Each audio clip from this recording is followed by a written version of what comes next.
Hi guys, this is Gandang Shishi in today's video about zay plants or tinatawag natin na welcome plants.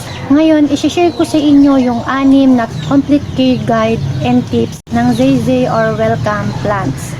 Itong zay plant, one of the most popular plants in offices and houses. Kadalasan ginagamit ito dahil ito ay attractive ang kanyang dahon. Kung makikita nyo ito, yung texture ng kanyang dahon.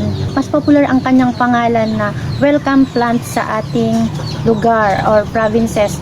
Ngayon, ituturo ko sa inyo kung paano mabilis tumubo itong welcome plant. So, how to grow faster itong zay plants. So, itong halaman na ito, pwedeng tumubo ang kanyang true leaf.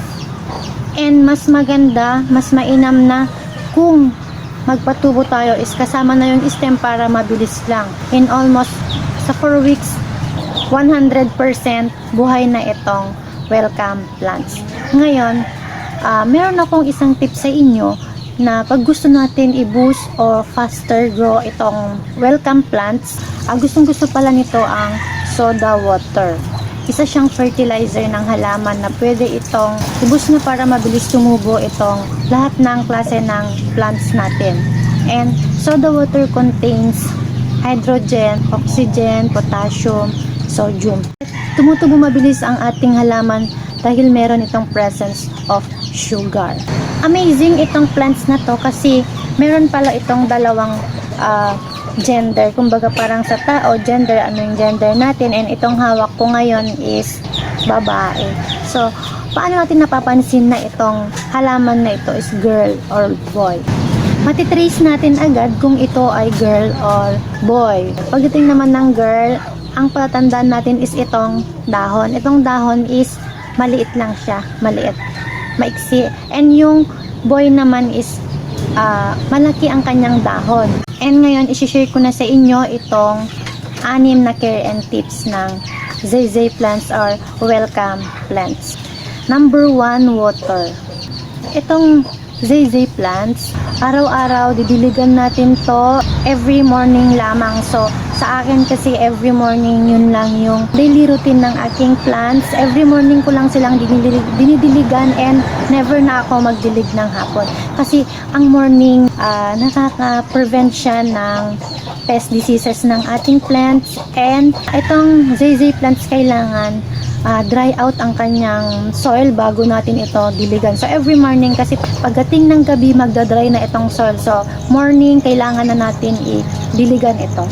Number 2, sunlight. So hindi pwedeng i-expose natin to sa init kasi pag in-expose natin ito, it cause burn of leaves and it turns to brown ang kanyang leaves. Wag natin ilalagay ito sa mainit na area. So konting silip lang ng araw. Number 3, fertilizer. Fertilizer, feeding, or vitamin. So, itong fertilizer kasi isa siyang vitamin at nagbibigay ng maraming nutrients para sa booster growth ng especially itong welcome plants. Welcome plants, hindi ito namimili ng fertilizer as long as we can use liquid fertilizer sa indoor plants na ito. And pag nag-apply tayo ng fertilizer o vitamin nito, kailangan during growing season.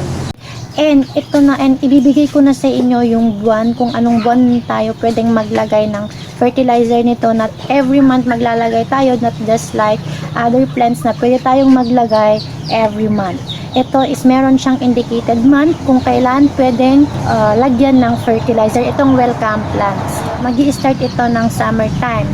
April and August. So, dun lang tayo pwede maglagay ng fertilizer nito and liquid lang ang ating ilalagay sa welcome plants.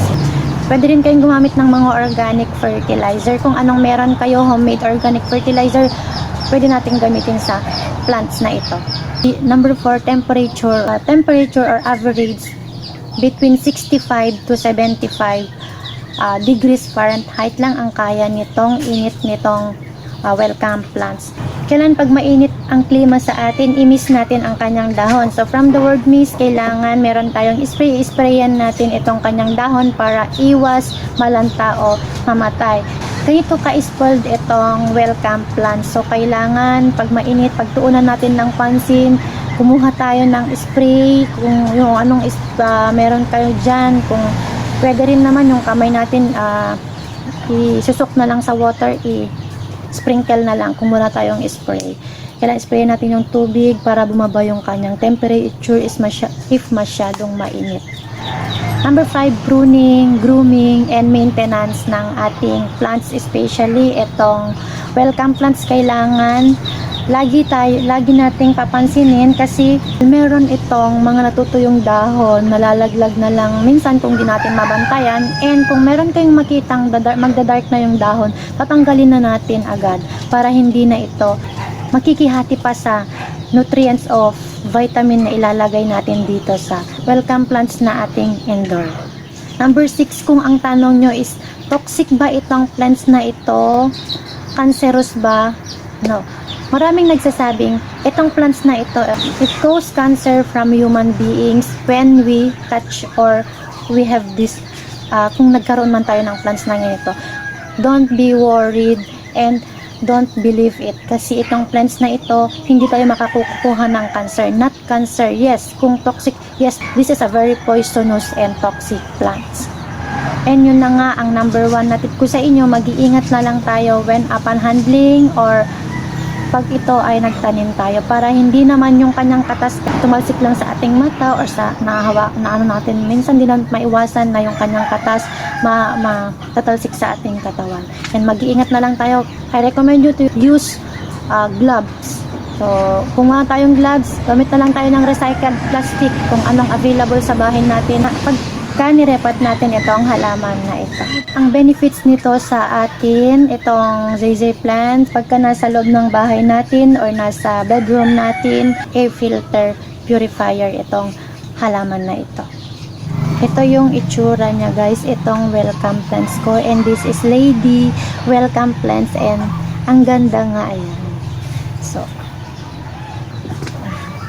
ito yung pinutol ko.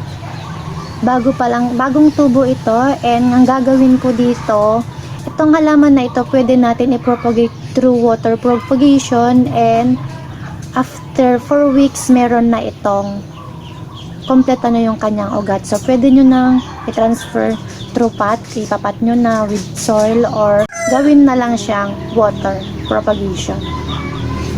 And guys, hanggang dito na lang yung aking video, and please don't forget to subscribe on my YouTube channel, Gandang Shishi. See you on my next video. Bye-bye!